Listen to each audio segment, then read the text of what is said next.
Bonjour à tous. Maintenant, je vous partage un petit exercice autour de peut ou peut.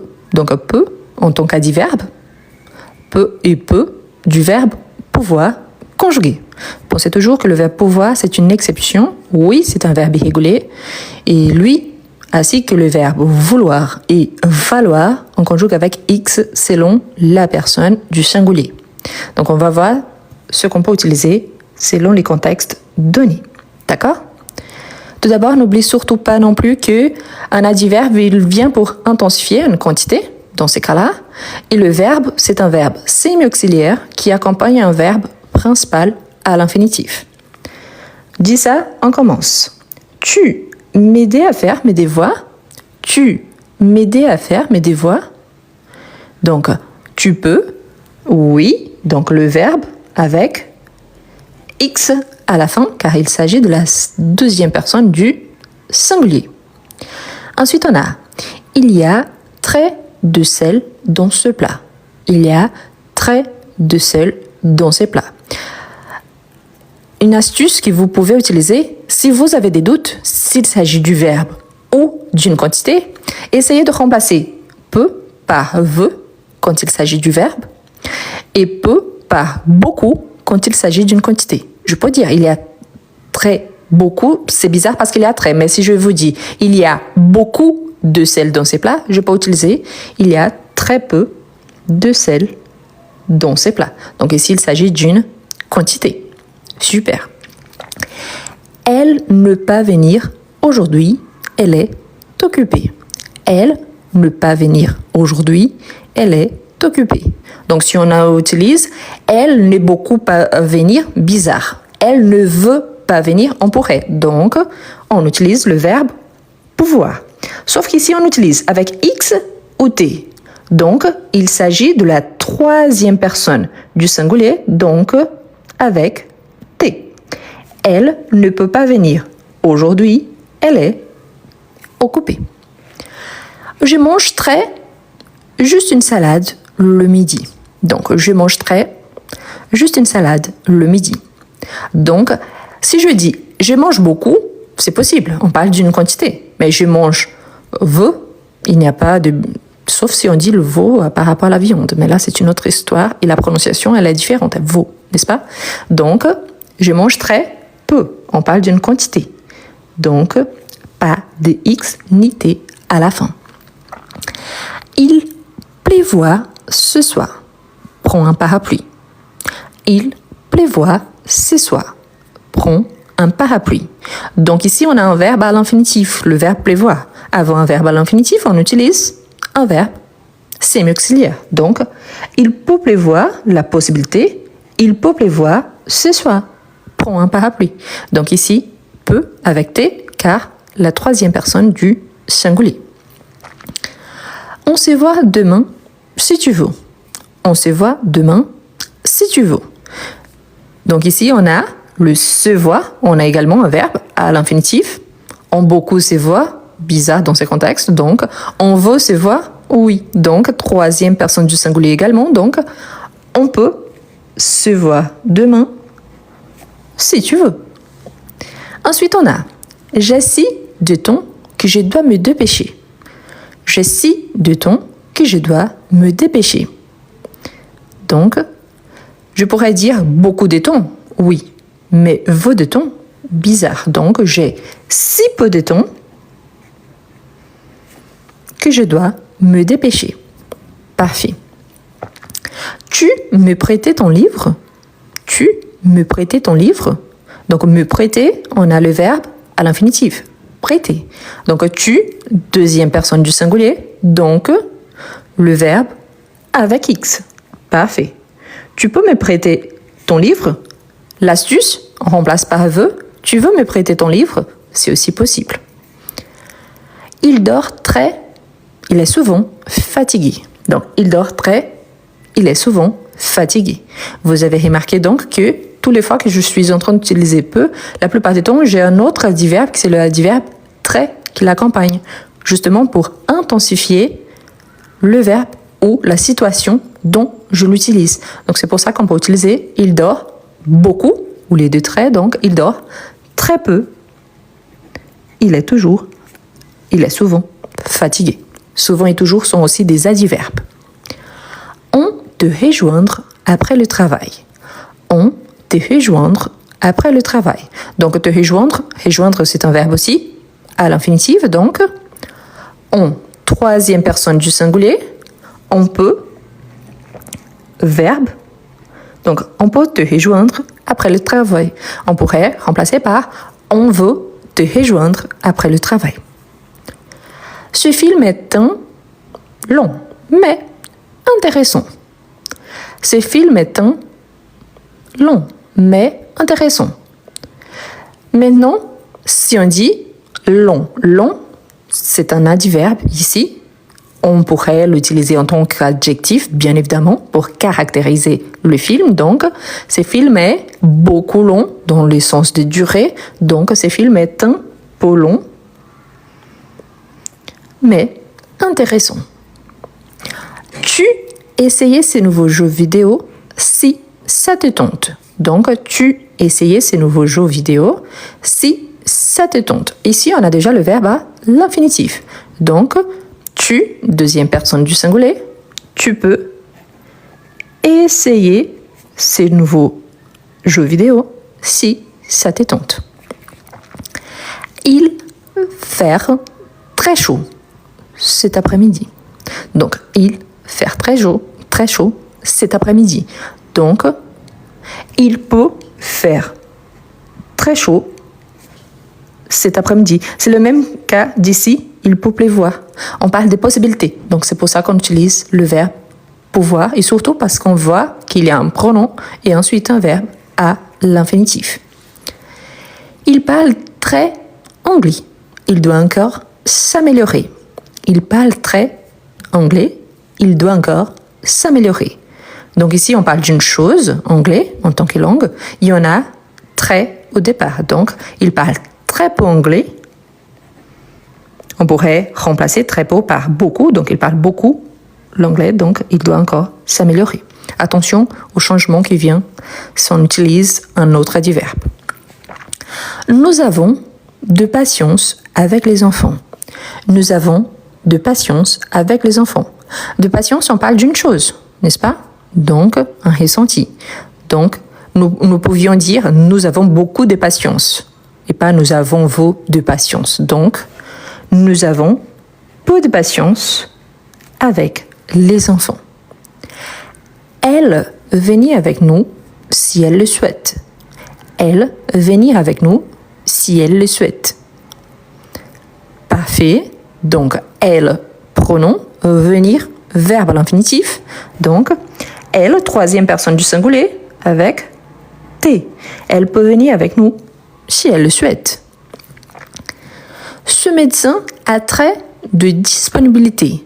Il faut prendre rendez-vous longtemps à l'avance. Ce médecin a très de disponibilité. Il faut prendre rendez-vous longtemps à l'avance. Donc, de disponibilité, c'est par rapport à son temps. Donc, c'est une quantité. Donc, ce médecin a très peu de patience. Non, de disponibilité. Je lisais ici la phrase 15. Donc, ce médecin a très peu de disponibilité. Il faut prendre rendez-vous longtemps à l'avance. La dernière phrase, tu m'expliquais cette règle de grammaire. Tu m'expliquais cette règle de grammaire. Donc, tu, pronom, m'expliquer ici, verbe à l'infinitif, cette règle de grammaire. Donc, oui, deuxième personne du singulier. Donc, tu peux m'expliquer cette règle de grammaire. Parfait. Qu'est-ce qu'on a là? Donc, en général, on a peu. Donc, des homonymes dans les sens de homophone. Ils ont le même son, la même prononciation. Par contre, des sens différents et des rôles différents. Peu, c'est un adverbe. On peut le remplacer par beaucoup si on a des doutes. Mais attention, si on a très beaucoup, ça ne se dit pas. On dit plutôt très peu, on remplace par beaucoup directement. Donc, on le sait. Ici, il s'agit d'une quantité. Peu, première personne et deuxième personne du verbe pouvoir au singulier, du présent de l'indicatif. Peu, troisième personne du singulier au présent de l'indicatif. Ça vient du verbe pouvoir. Une astuce, essayer de remplacer par vouloir. Donc, tu peux, tu veux. Et normalement, on les identifie. Pourquoi? Peut, normalement, il apparaît après une quantité ou après un autre adverbe. Ou encore, ici, un verbe de quantité. Tandis que le verbe pouvoir, il vient après un pronom, je, tu, il, elle, on, et avant un autre verbe à l'infinitif, car il s'agit d'un verbe semi-auxiliaire. D'accord? Comme ça, vous ne ferez plus de fautes par rapport à ça. Une chose que je vous encourage très fortement, si possible, si vous pouvez devenir membre de ma chaîne YouTube. Donc, abonner, c'est quand vous vous inscrivez. C'est ça. Membre, c'est quand vous payez un petit pot chaque mois. Pourquoi? C'est une façon d'encourager mon travail. Comme je vous ai dit, je ne gagne presque rien sur les réseaux sociaux. Donc, c'est même pour acheter le matériel que j'utilise, l'encre et le papier. Donc, sur YouTube, ça coûte 99 centimes par mois. Ce n'est pas beaucoup pour certains, mais c'est énorme pour moi. Pourquoi? Un paquet de feuilles, ça coûte à peu près 7 euros. À l'encre, ça coûte 26,99. Donc, ça m'aiderait à acheter le matériel pour pouvoir continuer à faire des lives. D'accord? Donc, je vous remercie. Ce n'est pas obligatoire, mais c'est une façon d'encourager mon travail. Et surtout, une très bonne façon d'avoir un bon matériel. Et en même temps, m'aider, c'est à travers de mes e-books. Donc, il y a comment mieux écrire en français, ici pour la production écrite. Attention, ce qu'on a fait ici, c'est une astuce de grammaire. Faire la différence entre un adverbe et des verbes conjugués. Ici, comment mieux écrire en français, c'est pour une personne qui va faire un texte, une rédaction, ce qui est très courant pour les évaluations, les examens de français, soit pour obtenir un certificat, le TCF, le TEF, ou un diplôme, le DEF, le DALF, le DILF, parmi d'autres. Donc, comment mieux écrire en français, c'est par exemple pour comment commencer un texte, comment est-ce que je fais l'introduction, comment est-ce que je développe un argument, donc c'est ça, comment mieux écrire en français. Il y a je conjugue, donc c'est pour commencer à la conjugaison. Je conjugue, on travaille surtout le présent de l'indicatif, mais il est hyper important. Pourquoi? On l'utilise tous les temps. La plupart des temps, quand on s'exprime à l'oral, on utilise le présent de l'indicatif. Et surtout, en français, selon la grammaire, on a entre 23 et 25 temps verbaux. Plus de la moitié, on utilise en tant que base le présent de l'indicatif. C'est pour ça que c'est important. Et également, le passé composé, il y a beaucoup de gens qui ont encore des difficultés. Est-ce que je dois faire l'accord ou pas? Quand est-ce que je fais l'accord et pourquoi? Donc, tout cela, vous allez trouver là-dedans. C'est une façon également d'encourager mon travail et en même temps, avoir un matériel excellent pour travailler. En sachant que tout est écrit en français, donc pensez qu'il faut lire en français. D'accord? Bonjour à tous, je vous propose un exercice dont l'objectif c'est d'utiliser, de compléter les phrases avec le verbe être, avoir ou aller. Il s'agit des verbes les plus utilisés en français. Moi, j'ajouterai à cette petite liste, par exemple, le verbe faire qu'on utilise énormément. Et pour moi, c'est mon podium préféré des verbes en français, de ceux qu'on utilise le plus. C'est important également que quand on a un exercice pour compléter, on n'utilise pas le verbe à l'infinitif, on utilise le verbe conjugué. Ici, il s'agit du présent, de l'indicatif, mais après, vous pouvez réutiliser pour tous les temps verbaux. Pourquoi? Jamais, ça c'est une règle, ok? Jamais on aura le pronom accompagné d'un verbe à l'infinitif. On peut utiliser le verbe à l'infinitif, dans certains cas, mais on a besoin ici de quelqu'un qui est en train de faire quelque chose. Donc, on a besoin du verbe conjugué. D'accord? La première phrase. Je très fatigué ce matin. Je très fatigué ce matin. Le verbe être, avoir ou aller. Super. Donc, on peut dire je suis très fatigué ce matin. J'ai très fatigué ce matin. Je vais très fatigué ce matin. Et super, donc c'est le verbe être, donc on le conjugue jamais à l'infinitif, donc je suis très fatigué ce matin. Un petit détail, vous voyez que fatigué ici, on a le E accentué, fatigué. Il n'y a pas la marque du féminin. Donc si je lis cette phrase, je sais qu'il s'agit de quelqu'un du genre masculin. Pourquoi? Parce qu'il n'y a pas la marque du féminin, d'accord? Avec être, on fait l'accord selon le sujet ici. Okay? S'il s'agit d'une femme, s'il s'agit d'un homme ou s'il s'agit d'un groupe, donc ça dépend du contexte. Ensuite, on a nous, une réunion à 10 heures.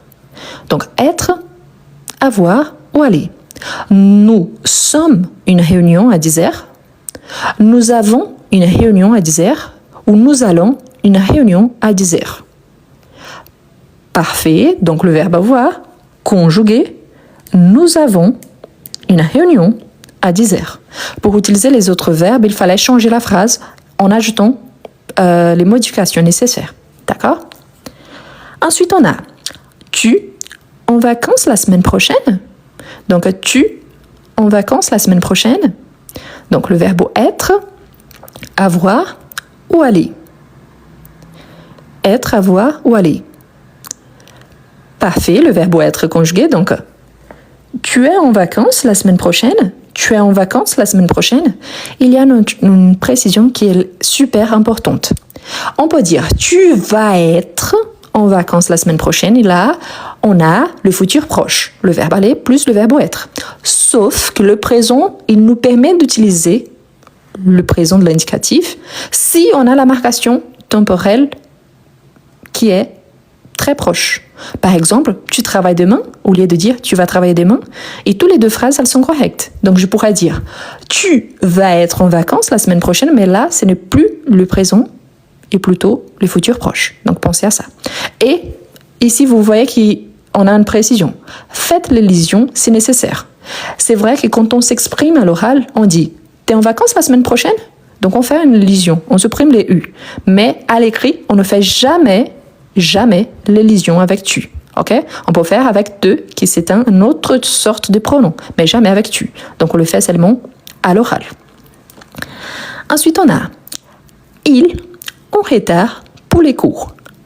Ils en retard pour les cours. Donc, ils sont en retard pour les cours.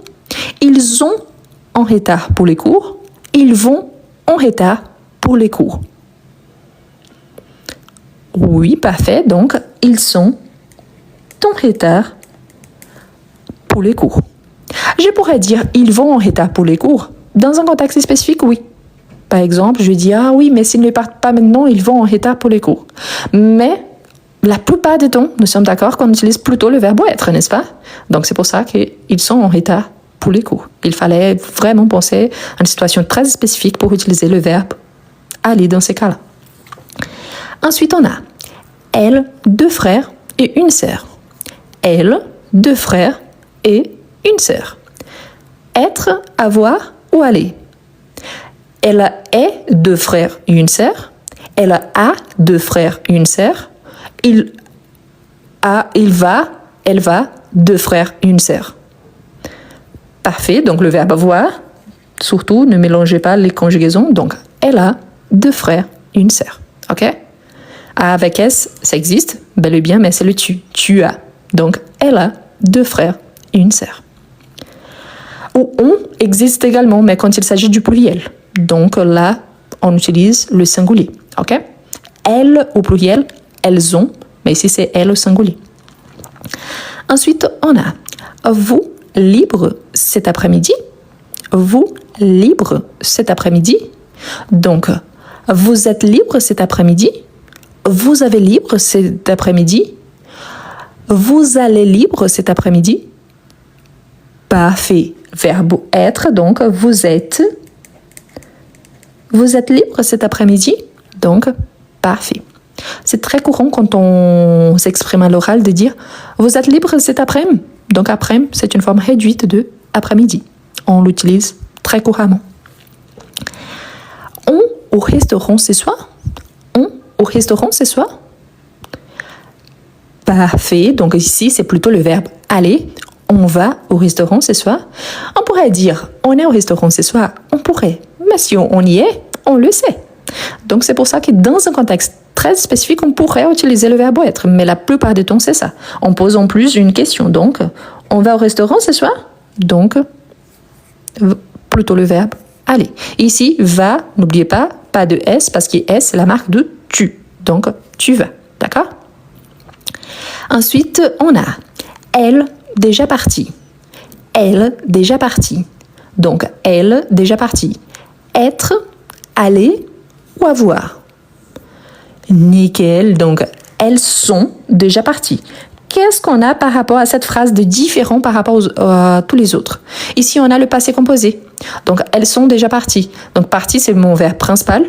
Vous voyez qu'on a l'accord féminin pluriel avec le sujet, elles sont déjà parties. Donc ici, c'est mon auxiliaire en fait, mais c'est l'auxiliaire être. D'accord? Donc les phrases, la plupart du temps au présent, mais ici, c'est une phrase au passé composé car l'auxiliaire être. Il un nouveau travail. Il un nouveau travail. Donc, il est un nouveau travail. Il a un nouveau travail. Il va un nouveau travail. Parfait. Donc, on a même une quantité. Un nouveau travail. Donc, le verbe avoir. Il a un nouveau travail. Nous heureux de vous voir. Nous heureux de vous voir. Donc, nous sommes heureux de vous voir. Nous avons heureux de vous voir. Nous allons heureux de vous voir. Parfait. Donc, ici, on parle d'un état. Donc, de joie. Hein. Donc, oui, le verbe être. Nous sommes, avec double M, nous sommes heureux, on fait la liaison, nous sommes heureux de vous voir. Je, un peu stressé en ces moments. Je, un peu stressé en ces moments. Donc, je suis un peu stressé en ces moments. J'ai un peu stressé en ces moments. Je vais un peu stresser en ces moments. Parfait. Donc ici, on va utiliser le verbe être parce qu'on dit un peu stressé. Si je dis j'ai un stress, donc là, ça serait différent. Donc ici, on parle d'un état aussi. Donc, je suis un peu, je fais la liaison, hein, je suis un peu stressé au masculin, hein, car il n'y a pas la marque du féminin en ces moments. Quand on a le verbe être, il faut faire l'accord. Masculin, féminin, singulier au pluriel. Tu faim? Tu faim? Donc, tu as faim? Tu as faim? Tu vas faim? Parfait. Donc, verbe avoir. Tu as faim? La marque par excellence de tu, c'est le S. Donc, tu as faim? Et quand on s'exprime à l'oral, c'est très courant de dire t'as faim? T'as faim? Mais une fois de plus, l'élision, c'est seulement à l'oral. Donc, t'as faim? On le dit, d'accord? Mais pour écrire, on garde bien le U. Donc, tu as faim? Ensuite, il a la bibliothèque tous les jours. Il a la bibliothèque tous les jours. Donc, ils sont à la bibliothèque tous les jours. Ils ont à la bibliothèque tous les jours. Ou ils vont à la bibliothèque tous les jours. Ici, il y a un conflit d'intérêts dans les sens qu'on pourrait dire, par exemple, ils sont à la bibliothèque tous les jours. Mais, dans ces contextes spécifiques ici, si on utilise plutôt le verbe aller, dans les sens qu'ils vont quelque part, donc où à la bibliothèque, quand, tous les jours. Si je dis ils sont à la bibliothèque tous les jours, c'est dans les sens qu'ils se présentent à la bibliothèque. C'est aussi possible, ok? Dans ces cas spécifiques ici, on peut dire, donc, ils vont à la bibliothèque tous les jours. Et quand on dit ils sont à la bibliothèque tous les jours, on dit plutôt ils sont à la bibliothèque toute la journée, tous les jours. Donc, oui, dans ces cas-ci, on pourrait utiliser le verbe être. Donc, je vais mettre une exception ici. Je vais dire ils sont également. Pourtant, dans un contexte général, on pourrait privilégier le verbe aller. Donc, ils vont à la bibliothèque tous les jours. Et surtout, n'oubliez pas, après le verbe aller, on a la préposition. Ici, on pourrait utiliser sont dans le sens que c'est un lié également. Donc, ils sont là, ils ne sont pas au parc, par exemple, s'ils sont à la bibliothèque. Ok? Ils sont au collège et pas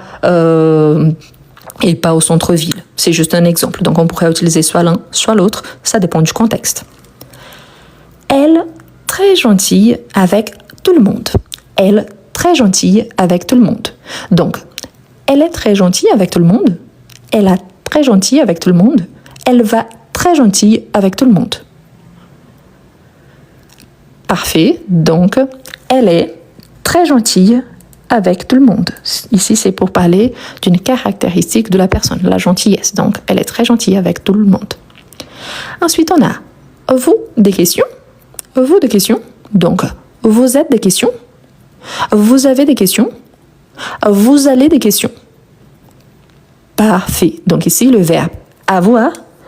Vous avez des questions. Donc, et des questions ici, on a le partitif parce que je ne sais pas la quantité de questions. 2, 3, je ne sais pas. Donc, vous avez des questions par rapport à ça.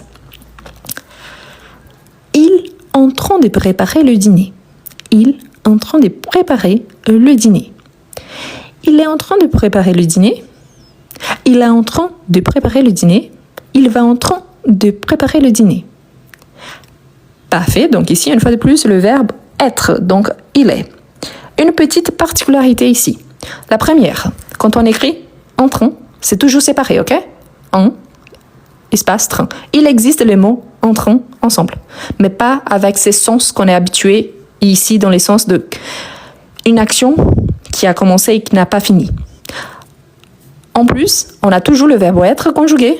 Donc, en train de, toujours la préposition de, plus un verbe à l'infinitif. Si le verbe commence par voyelle, de apostrophe, c'est un temps verbal. C'est le futur, c'est le présent progressif ou le présent continu.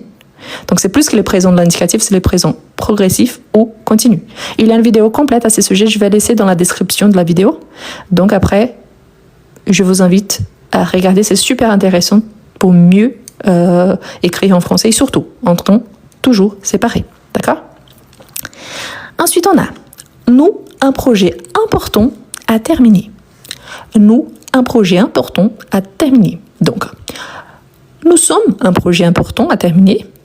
Nous avons un projet important à terminer ou nous allons un projet important à terminer.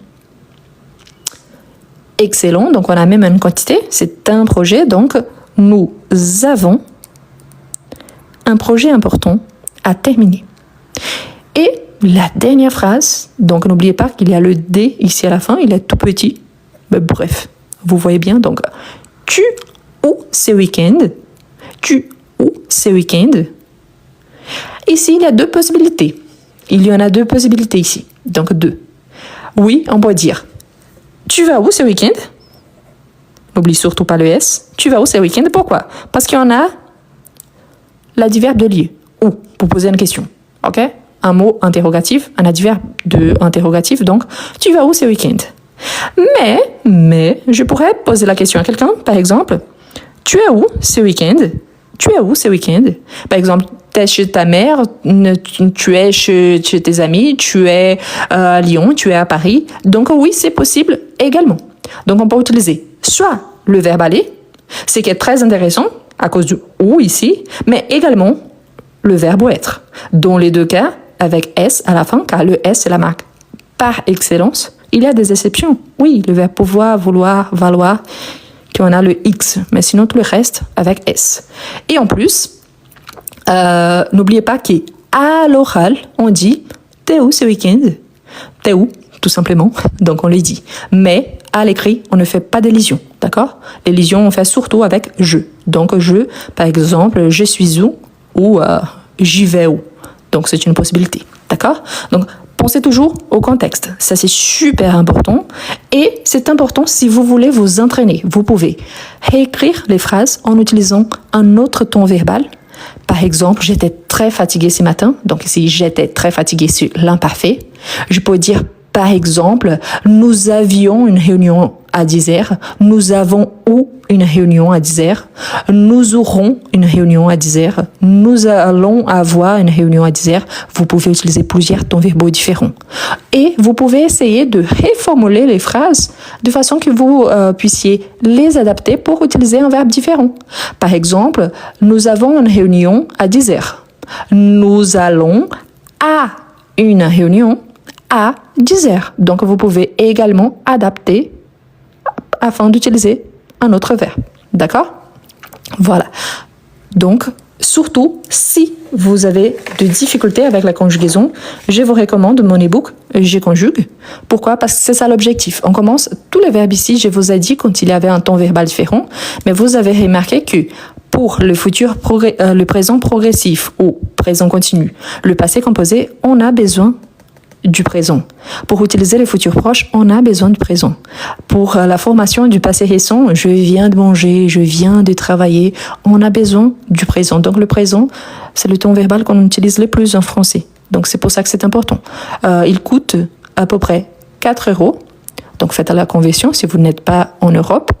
Mais c'est excellent et après vous pouvez l'utiliser de base pour travailler tous les autres tons verbaux. Pourquoi? Comme je vous ai dit, il faut juste soit adapter la phrase, soit créer un nouveau contexte, et comme ça, vous pouvez travailler les autres temps verbaux en général. D'accord? Donc, je conjugue à peu près 4 € et ça vaut vraiment la peine. Faites attention au moment de votre achat pour bien enregistrer votre adresse mail, car c'est l'adresse mail que vous allez utiliser pour recevoir votre livre. C'est un livre numérique, c'est-à-dire que vous n'aurez pas de livraison chez vous. C'est directement un livre digital qu'on dit, un livre numérique, et vous pouvez les télécharger après. D'accord? Voilà. Quelqu'un m'a demandé si j'ai une chaîne YouTube. Oui, c'est exactement le même nom. Ça veut dire je veux apprendre les français. Je suis d'origine brésilienne, donc ici c'est écrit en portugais brésilien, mais ça veut dire ça, je veux apprendre le français. Si vous tapez comme ça, vous allez le trouver facilement. Là-bas, il y a une playlist qui s'appelle Cours de français. Il y a les explications sur le présent, sur le passé composé, sur le futur simple, le futur proche, le présent progressif et continu que je vous ai cité aujourd'hui. Donc il y en a beaucoup. Il y a presque 1000 vidéos disponibles complètes. Donc parfois vous voyez, par exemple, si vous êtes arrivé après, c'est notre deuxième exercice, donc c'est beaucoup plus simple, ok? Par exemple, je ne sais pas pourquoi l'image, le message n'apparaît pas. Quelqu'un pose la question, on pourrait dire par exemple, tu iras. Oui, ira, c'est le futur simple. Donc c'est le futur simple du verbe aller. La différence c'est qu'ici, j'ai travaillé plutôt le présent, sauf qu'il y a cette phrase ici, que elles sont déjà parties. On a le passé composé avec l'auxiliaire être. Il y en a cette phrase ici, en train de préparer, c'est le présent progressif. Donc, mais on utilise la base, c'est le verbe être également. Donc c'est important parce que plus vous avez des connaissances par rapport au présent, plus votre base elle est renforcée par rapport au présent. Et le présent de l'indicatif, je le renforce car on a le présent de conditionnel, le présent de subjonctif, le présent de l'impératif. Donc ça sera plus simple pour travailler les autres temps verbaux. D'accord? C'est pour ça que c'est intéressant. Donc le livre, il s'appelle Je conjugue. Il coûte à peu près 4 €, mais ça vaut vraiment la peine. Ok? Si vous avez déjà un niveau plus avancé, pensez à travailler plutôt comme on écrit en français, mais là c'est pour des rédactions, pour des textes. Pourquoi? Parce qu'on commence avec des petites phrases, mais quand on voit, on est en train de faire un texte. Donc c'est pour ça aussi. Imaginez ce que vous dites au quotidien, transcrit, donc à l'écrit. Donc vous allez travailler les textes et vous pouvez travailler n'importe quel sujet. Ok? Bonjour à tous, je vous propose un exercice dont l'objectif c'est de travailler des verbes en IR, surtout, il y a une exception ici, qui on va choisir s'il appartient, on va dire, s'il appartient soit au deuxième, soit au troisième groupe. Et pourquoi? Parce que normalement on pense que tous les verbes dont la terminaison IR appartiennent au deuxième groupe, mais c'est faux. Les verbes réguliers en IR, oui, ils appartiennent tous au deuxième groupe. Mais tous les verbes irréguliers en IR appartiennent au troisième groupe. Comment est-ce qu'on identifie s'il appartient au deuxième ou au troisième groupe? En regardant la conjugaison, mais bien évidemment, il y a toujours les exceptions que je vais vous montrer. D'accord? On va commencer. Nous partons, on a l'infinitif parti. Il appartient au deuxième ou au troisième groupe? Deuxième ou troisième? Le verbe parti, ici nous avons nous partons. Donc deuxième ou troisième groupe. Deuxième ou troisième? Eh bien, vous voyez qu'ici on a nous partons. La caractéristique la plus forte par rapport au verbe en IR, c'est que quand ils sont réguliers, ils ont cette terminaison à l'infinitif, IR, mais ils ont un double S au pluriel.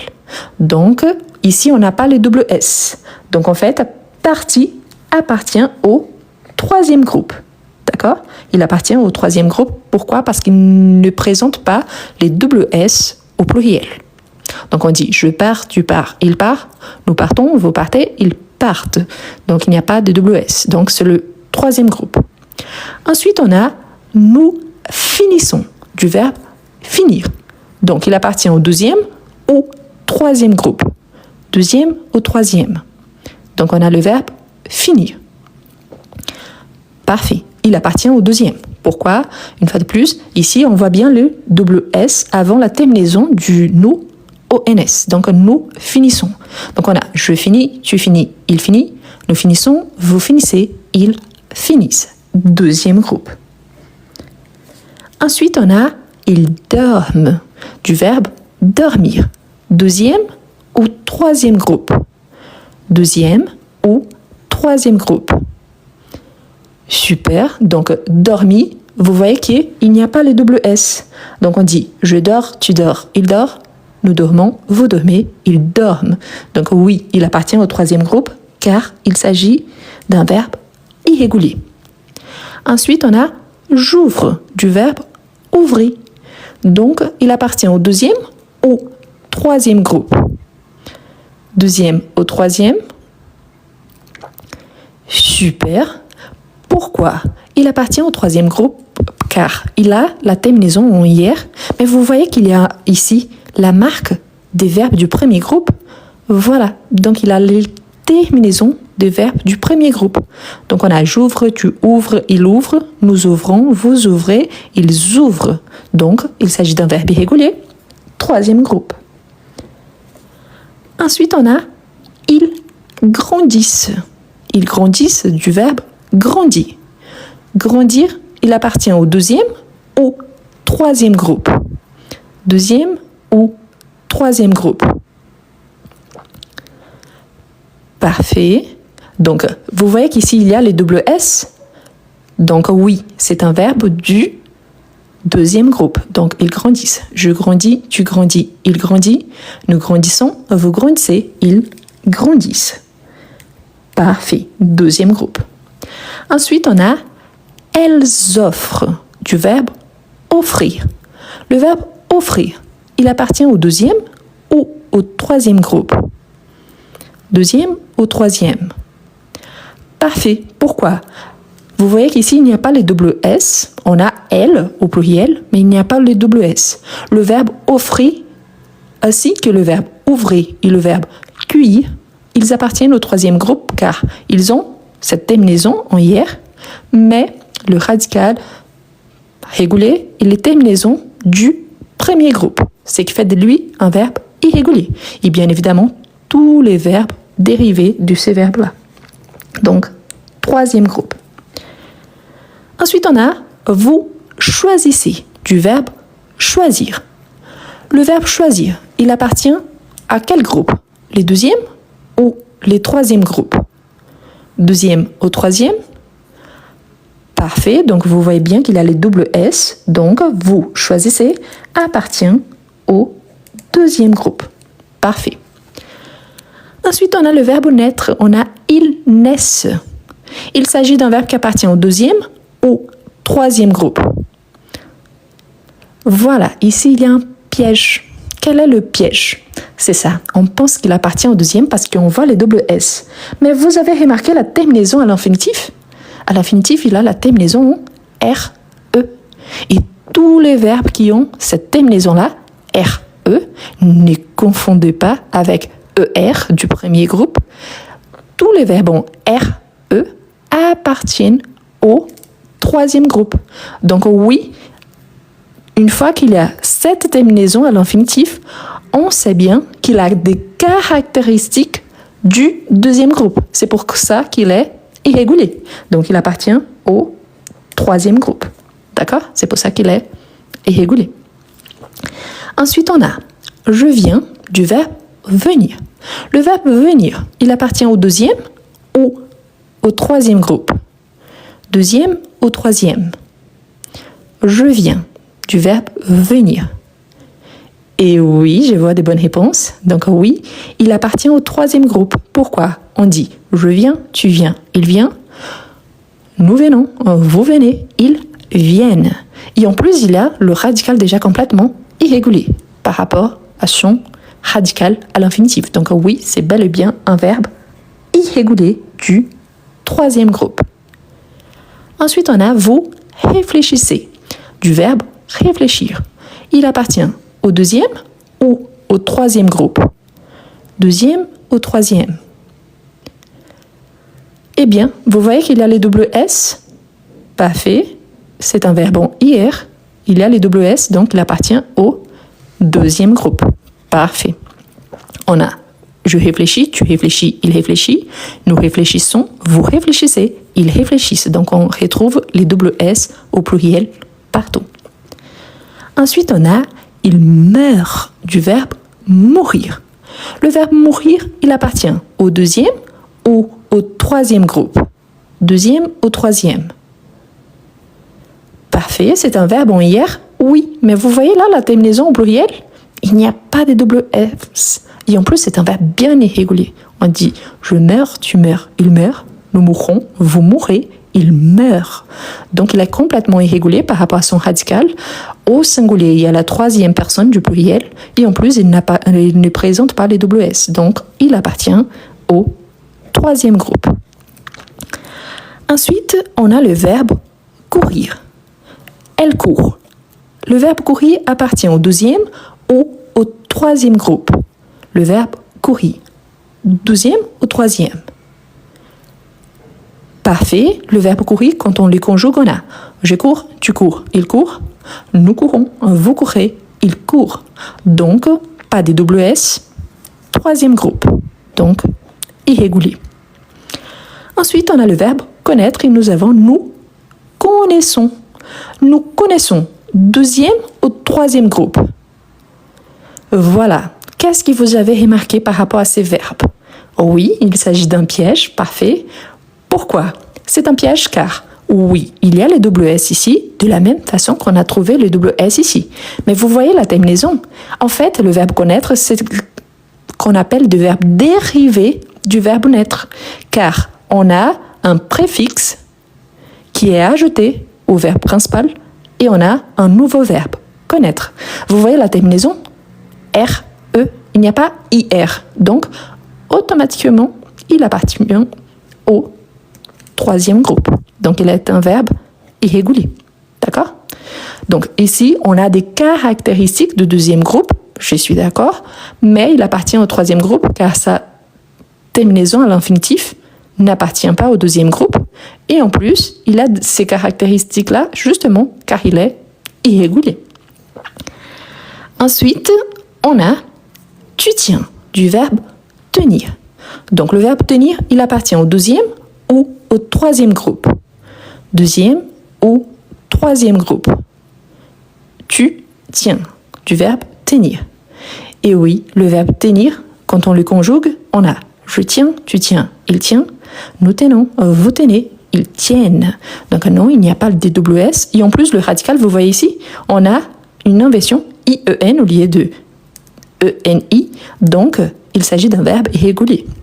Il est très proche du verbe venir. Vous voyez, la conjugaison est très proche.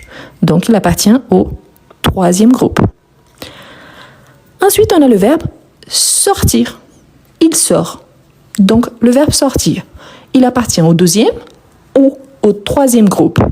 Deuxième ou troisième. Super. Vous voyez que oui, il y a la terminaison en IR, mais quand on les conjugue, on a je sors, tu sors, il sort. Nous sortons, vous sortez, ils sortent. Il n'y a pas de double S. Donc, il appartient au troisième groupe. C'est un verbe irrégulier. Et ensuite, on a finalement le verbe mentir. Donc, le verbe mentir, on a tu mens. Donc, on a un verbe du deuxième ou du troisième groupe. Deuxième ou troisième. Il appartient au troisième. Pourquoi? Parce que je dis je mens, tu mens, il ment. Nous mentons, vous mentez, il mente. Donc, il n'y a pas de double S. Par conséquent, il appartient automatiquement au troisième groupe. Donc, troisième groupe. Ce que je voulais vous montrer avec cet exercice-là. On a une fausse impression que tous les verbes en IR, ils appartiennent au deuxième groupe. Pourquoi? Parce que tous les verbes de deuxième groupe ont la terminaison à l'infinitif en IR. Sauf qu'il faut savoir qu'on a des verbes réguliers et des verbes irréguliers. Ceux qui sont réguliers en IR appartiennent au deuxième groupe. On le sait surtout car il y a la présence d'un double S au pluriel quand il s'agit de la première, deuxième et troisième personne du pluriel. Pourtant, il y a également des verbes en IR qui appartiennent au troisième groupe. Et dans ces cas-là, ils ne présentent pas les WS. En plus, il faut savoir qu'il y en a dans les troisième groupes tous les verbes irréguliers. C'est pour ça qu'on a ici des caractéristiques de verbes du deuxième groupe, mais la terminaison à l'infinitif n'est plus en IR, mais plutôt en RE, la marque par excellence du troisième groupe. Au moment du partage sur YouTube, je vais vous laisser une vidéo où vous allez trouver beaucoup plus d'explications et beaucoup plus d'exemples. Mais sachez que on a beaucoup de verbes en IR et beaucoup de verbes qui ne sont pas forcément réguliers. Donc, c'est qu'il faut garder en tête. Tous les verbes du deuxième groupe ont la terminaison à l'infinitif en IR. Mais ce n'est pas parce qu'un verbe, il y a le IR à la fin qu'il appartient au deuxième groupe. Il peut également appartenir au troisième groupe s'il s'agit d'un verbe irrégulier. D'accord? Voilà. Et surtout, si vous avez des difficultés, je vous encourage vraiment à vous abonner à ma chaîne YouTube, car là-bas, il y a des vidéos complètes à ce sujet. Donc, il y a dans la playlist cours de français, il y a toutes les explications sur le premier, deuxième et troisième groupe, avec beaucoup d'exemples et surtout les exceptions. Surtout si vous êtes débutant au niveau A1, A2, et même si vous avez des difficultés niveau B1, je vous recommande vraiment le G-conjugue. Pourquoi? Car il a été préparé avec cet objectif de bien connaître les règles. Je vous rappelle qu'en français, on a un total de 25 temps verbaux. Et parmi eux, la plupart, ils sont formés à partir du présent de l'indicatif. Et en plus, c'est les temps qu'on utilise le plus pour s'exprimer à l'oral et à l'écrit. D'accord? Voilà, donc pour ceux qui ont des difficultés, je vous recommande G-conjugue. Ça coûte 4 €, mais ça vaut la peine. Donc vous allez bien apprendre toutes les règles du présent. Ça vous permettra de bien comprendre pourquoi. Parce que parfois on dit « Ah, mais je connais déjà le présent ». Bah, saviez-vous que la base du subjonctif présent, c'est le présent? Bah, voilà. Donc saviez-vous que la base de l'imparfait, c'est le présent? Saviez-vous que la base du futur proche et du futur simple, c'est le présent? Donc voilà, on a énormément de temps verbaux, mais la plupart tournent autour du présent de l'indicatif. Et c'est pour ça également qu'on l'utilise tous les temps quand on est en train de s'exprimer à l'oral. D'accord? Donc, G-conjugue, c'est excellent pour cela. Et c'est assez simple, mais il y a beaucoup d'exercices. Et après, vous pouvez utiliser le tableau de conjugaison pour travailler les autres temps verbaux. D'accord? Bonjour à tous. On va travailler un exercice dont l'objectif, c'est de remplacer le CED ou les COI soulignés par un pronom. C'est quoi un COD et c'est quoi un COI? Le COD, c'est les compléments d'objets directs. Le COI, c'est un complément d'objet indirect. La façon la plus simple d'identifier s'il s'agit soit de l'un, soit de l'autre, c'est d'identifier s'il y a une préposition ou pas. Quand on remplace un COD au COI, l'objectif, c'est d'éviter la répétition. D'accord? Donc, normalement, quand on s'exprime à l'oral, c'est vrai, surtout les Français, ils se répètent parfois, mais l'objectif, c'est ça, c'est d'éviter la répétition. Ici, on va faire un exercice avec 2 phrases, mais vous pouvez essayer d'adapter selon votre quotidien. Il y a une explication complète sur ma chaîne YouTube, si jamais vous allez chercher dans la playlist cours de français, lives enregistrés, mais bien sûr, au moment de partage, je vais mettre dans la description et dans le premier commentaire épinglé l'explication complète sur le COD et le COI afin de approfondir vos connaissances. Tout d'abord, on a « Il regarde la télévision ». Il regarde la télévision. Vous voyez bien que la télévision, on n'a pas de préposition. On a un article défini, là, plus télévision, que c'est un nom. Donc ici, on a un COD ou un COI. Tout d'abord, on peut identifier qu'on a un COD. D'accord? Ici, mon objectif, c'est de remplacer. Qu'est-ce qu'on fait donc? On prend le COD et on remplace de façon que on le déplace avant notre verbe. Oui, on peut poser la question. Qui ou quoi. Dans ces cas-là, on parle d'un objet. Donc, il regarde quoi? La télévision, c'est un COD. Donc, comment est-ce qu'on peut écrire? Oui, parfait. Donc, on va garder les pronoms. Il. La télévision, on remplace par la. Et regarde que c'est notre verbe, on le garde. Donc, il la regarde. Par exemple, en contexte. Est-ce qu'il regarde la télévision les soirs? Oui, il la regarde avant de dormir. Donc, vous voyez que pour éviter de dire « Oui, il regarde la télévision avant de dormir », dans ma deuxième phrase, je dis « Il la regarde avant de dormir ». C'est une façon d'éviter la répétition. Ensuite, on a « Nous parlons à notre voisine ». Nous parlons à notre voisine. Ici, on a la préposition « à ». Donc, il s'agit d'un COD ou d'un COI. COD ou COI. Parfait. C'est un COI car on a une préposition. Un complément d'objet indirect. Maintenant, je vais placer à notre voisine avant le verbe. Donc, à notre voisine, c'est une personne, c'est elle. Donc, pensez au complément d'objet indirect. Donc, on a les toniques, elle ou lui, à la fin de la phrase, mais quand je le place avant le verbe, on a seulement lui. Donc, on aura nous, lui, parlons. D'accord?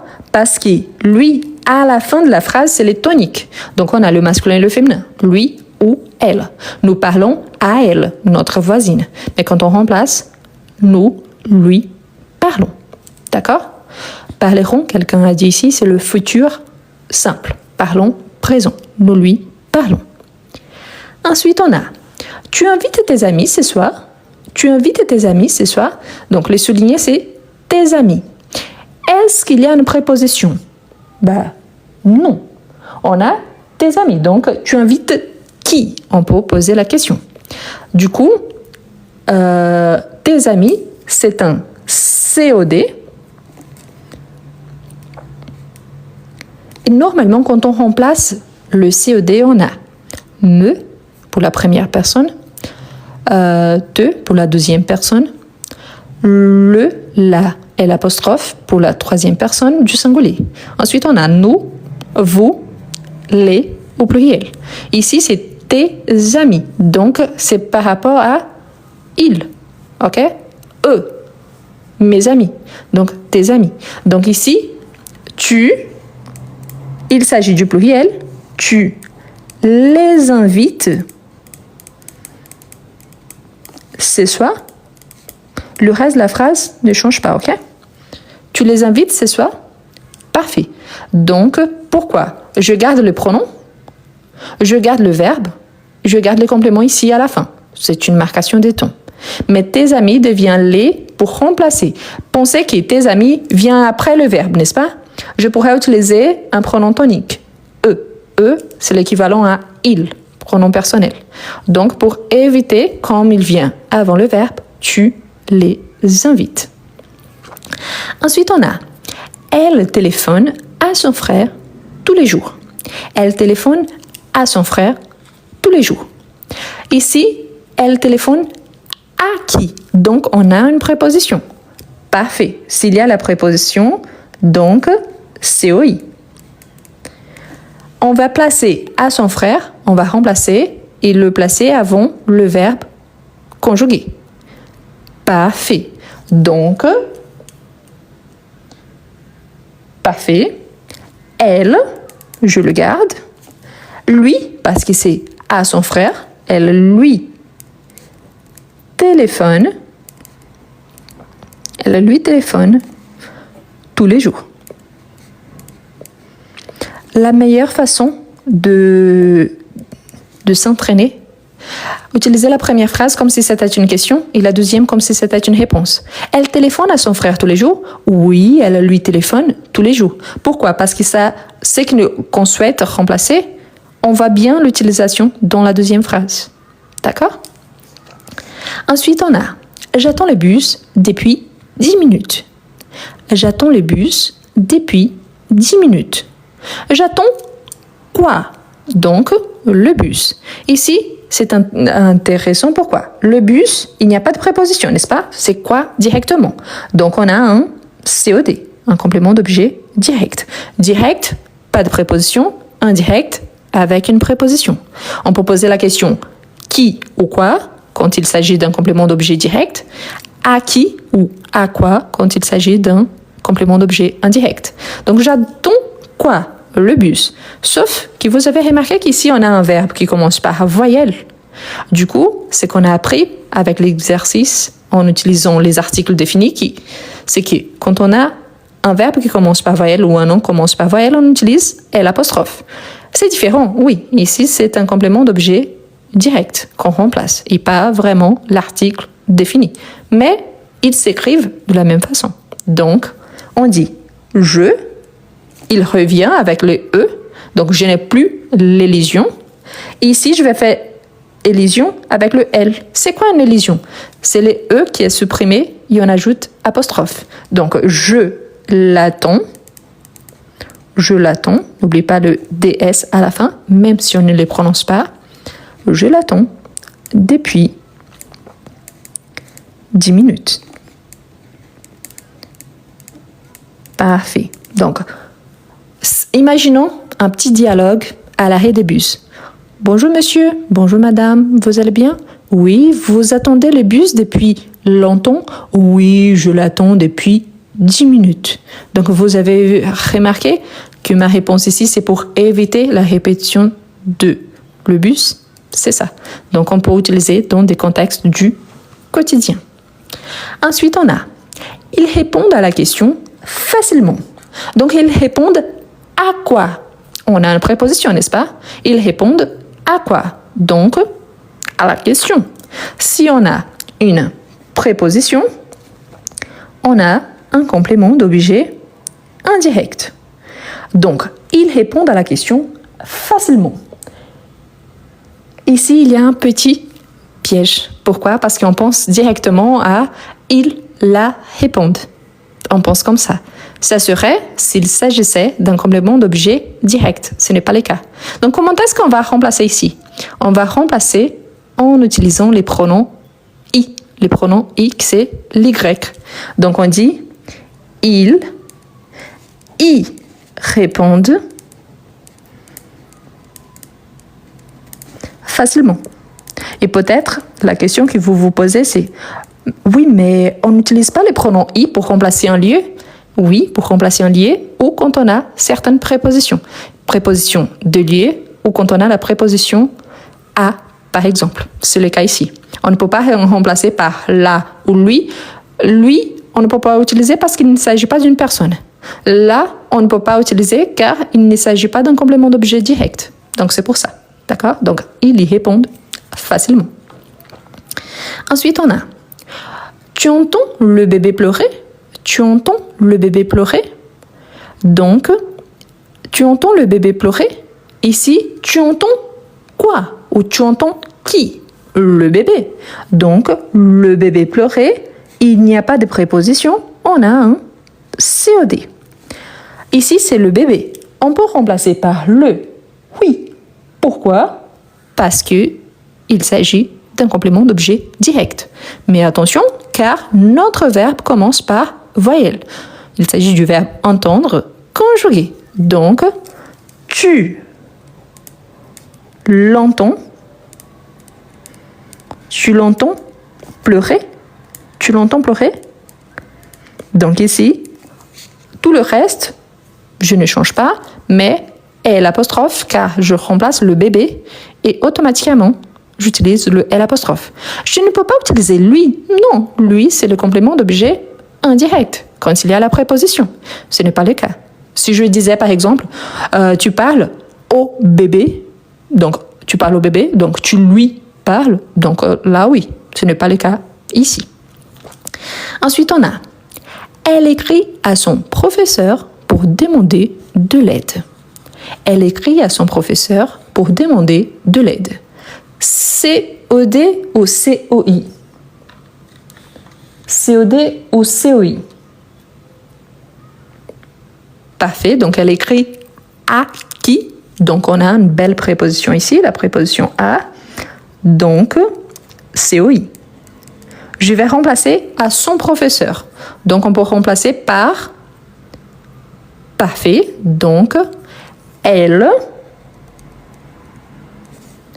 c'est un professeur, pas plus. Donc, elle, lui, écrit pour demander de l'aide.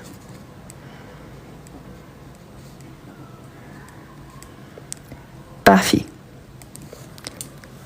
Ensuite, on a « Nous voyons les étoiles très clairement ce soir ».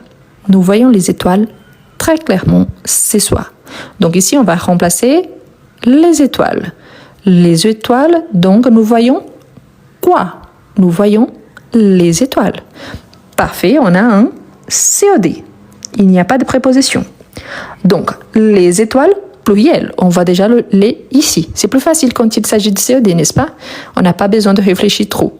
Donc, on a le ici. On va remplacer et on va le mettre avant le verbe. Donc, nous les voyons très clairement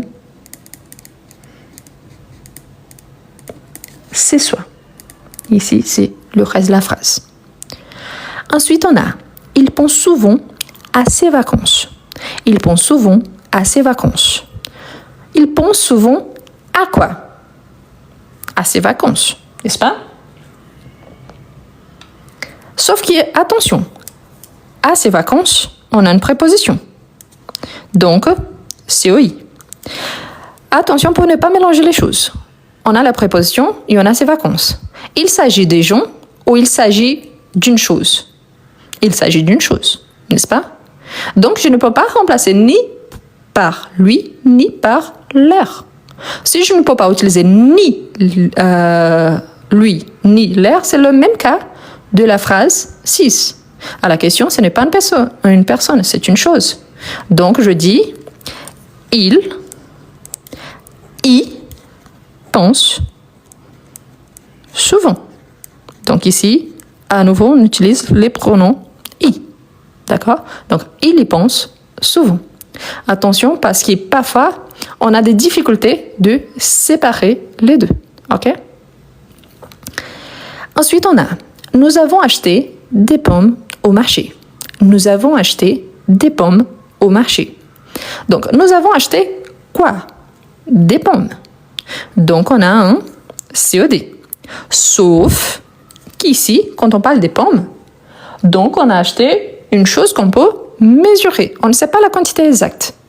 Quand on parle de choses, dans ce sens-là qu'on va remplacer, quel est le pronom qu'on utilise pour remplacer les quantités? Et surtout quand on a la préposition de. N'oubliez pas que même s'il s'agit d'un partitif, on a de plus les qui devient des. Parfait. Donc pour remplacer ici, à cause de la préposition des, on dit nous quoi? Nous en nous en avons acheté au marché. Pour ceux qui sont déjà au niveau B1, B2, vous pouvez remplacer également au marché par I. OK? Nous en y avons acheté. Donc, on peut remplacer aussi au marché, on peut remplacer. Mais là, pourquoi on n'utilise pas les?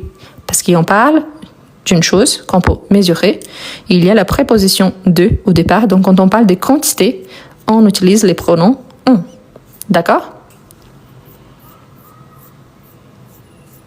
Remplace des pommes. OK? Quelque chose qu'on n'a pas, qu'on ne sait pas la quantité exacte. C'est une quantité. Des pommes. 2 pommes, 3 pommes, 20 pommes, 50 pommes. Je ne sais pas la quantité. Donc, c'est pour ça. OK? Si c'était... Allons-y, juste reformuler la phrase pour qu'il soit plus clair. Si on avait ici, nous avons acheté les pommes au marché, on remplacerait par nous les avons achetées au marché. Donc, oui, les, parfaitement bien. Mais ici, comme on va remplacer par un pronom, il ne me dit pas si c'est un pronom complément d'objet direct ou indirect, on peut en avoir d'autres. tels que les pronoms i ou on, donc nous en avons acheté au marché. Ici, ce n'est pas à cause d'autre chose, mais c'est à cause du complément ici. Ce n'est pas les, c'est des. D'accord? Ensuite, on a « Elle a donné le livre à son ami ». Elle a donné le livre à son ami. Donc, elle a donné quoi? Le livre. Est-ce qu'il y a des prépositions? Non. Donc, ici, on a un COD. Ah, ici, dans la phrase précédente, c'est un complément d'objet direct. Il y a des pommes, mais ici, des pommes, c'est considéré un complément d'objet direct et pas un complément d'objet indirect. Pourquoi? Parce que des pommes, ici, on considère en tant que partitif. Bref, ça entrerait dans plus d'explications, mais bref. Ici, ce n'est pas un COI, c'est un COD également. Bien, mais bref. Par rapport à la phrase 12, elle a donné le livre à son ami. Ici, c'est plus simple. Je ne peux pas dire elle lui a donné parce que lui, ça serait une personne. Il ne s'agit pas d'une personne, il s'agit d'un objet. OK? Donc, elle quoi?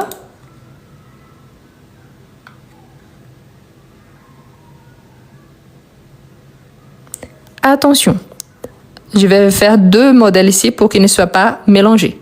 Ce qu'il souhaite qu'on remplace, c'est le livre. Mais on a à son ami. Je vais vous expliquer les deux phrases parce que je vois qu'il y a des gens au niveau débutant et il y a des gens au niveau B1 par exemple. Si on remplace seulement ce qui a été demandé, le livre, pensez seulement à cette partie de la phrase. Donc, elle a donné le livre à son ami. Il s'agit d'un complément d'objet direct. OK? Donc, on dit elle l'a donné à son ami. S'il s'agit d'une évaluation, c'est ça qu'il me demande par rapport à ce qui était ici bien marqué. Donc, le livre. Donc, j'ai le L apostrophe. Sauf que oui. Après, on a un complément d'objet indirect ici, à son ami. Donc, ici, on a un COI. Dans la même phrase, on a un COD et on a un COI. Si je décide de remplacer tous les deux, comment est-ce que j'écris cette phrase? Donc là, c'est une deuxième option, un petit peu plus avancée, quand je remplace un COD et un COI. Donc, je vais remplacer le livre et à son ami. Dans ces cas-là, je dis parfait, elle le lui a donné.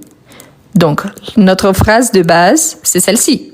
Mais je peux utiliser la deuxième que je suis en train de remplacer. Le, qui c'est le livre, lui, qui c'est à son ami. Et ici, l'auxiliaire, avoir, plus le verbe. OK? Donc, voilà. Donc, ici, en remplaçant seulement ce qui a été demandé, un COD. Ici, en remplaçant le COD et en remplaçant le COI. D'accord? Parfait. Ensuite, on a il cherche l'air clé partout. Il cherche l'air clé partout. Attention, car un doute assez fréquent également, c'est le fait d'utiliser l'air. On a l'air en tant que complément d'objet indirect. Quand on remplace, l'air vient avant le verbe. Mais quand l'air accompagne un nom, ici, il s'agit d'un possessif. Il cherche quoi? L'air clé, la clé de l'air maison. Donc, on parle d'un possessif. Donc ici, comme on parle d'un possessif, il s'agit d'un complément d'objet direct ou indirect. Direct ou indirect. Donc, il cherche quoi et pas à quoi. Donc, oui, c'est un COD. Et comment est-ce qu'on remplace? L'air clé, c'est une chose. Donc, c'est une chose. Et ici, je peux remplacer par l'air clé par la clé. Oui. Pourquoi je ne vais pas utiliser I? Parce que le pronom I, j'utilise quand il y a la préposition à. Ici, il y a la préposition à. Ici, il y a la préposition à. Ici, il y a une préposition non. Donc, je dis il. Combien de clés? Seulement une. Pourquoi? Parce qu'il est au singulier. Donc, il la cherche partout. Voilà. Donc ici, ce qui est important, on peut remplacer par les pronoms I quand il s'agit d'un complément d'objet indirect, car on a une préposition qui nous permet de le faire. Sinon, je dois penser par rapport au complément d'objet direct. C'est que je vous recommande fortement. Je vais vous partager cette vidéo sur YouTube et je vais vous laisser dans la description une explication complète, une vidéo où je vous explique super bien la différence entre le CED et le COI. Et ensuite, il y a plus d'exercices. Donc, il y a des phrases, il y a également des textes. Donc, je vous recommande, c'est une façon d'améliorer votre niveau et de travailler. Pensez toujours à ça parce que parfois on pense, c'est quoi exactement un complément? C'est tout ce qui vient après le verbe. La différence, c'est que si il y a une préposition, c'est un complément d'objet indirect. Si il s'agit seulement d'un complément quelconque, qu'il n'y a pas de préposition, c'est un CED. Sauf qu'il faut regarder quel est le complément. S'il s'agit de quelque chose que je peux compter, s'il s'agit d'une personne, s'il s'agit d'un lié, s'il s'agit d'une chose spécifique ou pas. Donc c'est pour ça, et au moment du partage, je vous laisse la vidéo complète dans la description de la vidéo. D'accord? Est-ce que vous avez des difficultés à écrire en français? Est-ce que vous êtes capable de comprendre, mais vous n'arrivez pas à bien écrire? Vous êtes capable de lire en français, mais vous avez du mal à développer un petit texte. Je vous présente Comment mieux écrire en français? Un livre conçu pour vous, quelqu'un qui aimerait bien écrire en français. Le livre présente 11 unités, parmi lesquelles vous retrouverez toujours des astuces précieuses pour améliorer votre niveau. À chaque fois, vous aurez des explications suivies des exemples et des suggestions de lecture. Et en plus, à chaque fois, il y a un exercice au niveau débutant, en fait plusieurs exercices, suivis des exercices au niveau intermédiaire. Ce qui vous permettra, si vous êtes débutant, d'avancer, et si vous êtes intermédiaire, pas seulement d'avancer, mais aussi de réviser. Voilà les liens pour acquérir votre livre. Vous pouvez copier-coller sur votre page de recherche et vous pouvez le trouver aussi dans le premier commentaire et dans la description de cette vidéo.